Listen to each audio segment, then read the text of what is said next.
श्रीराम जय राम जय जय राम. आज आपली त्रिवेणी संगम उपासना सुरू झाली आणि उन्हाळ्यात अनेक प्रकारचे त्रास होतात.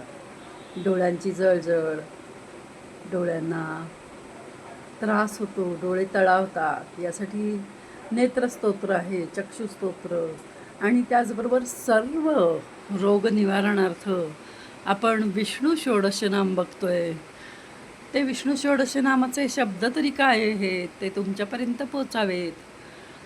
औषधे चिंतयेत विष्णुं भोजने च जनार्दनं शयने पद्मनाभं च विवाहे च प्रजापतिं युद्धे चक्रधरं देवं प्रवासे च त्रिविक्रमं नारायणं तनुत्यागे श्रीधरं प्रियसङ्गमे दुःस्वप्ने स्मर गोविन्दं सङ्कटे मधुसूदनं कानने नारसिंहं च पावके जलशायिनं जलमध्ये वराहं च पर्वते रघुनन्दनं गमते वामनं चैव सर्वकार्येषु माधवं षोडशतानि नामानि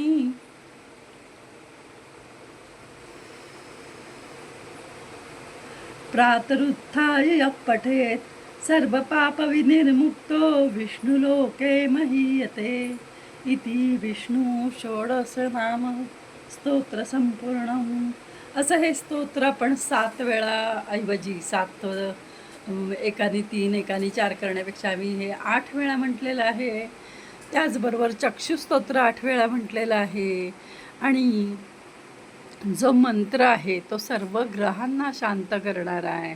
तो ब्रह्मा मुरारे त्रिपुरांतकारी आणि सगळ्या ग्रहांची नावं घेऊन जो मंत्र आहे तो आम्ही दोघांनी 8-8 वेळा म्हटलेला आहे.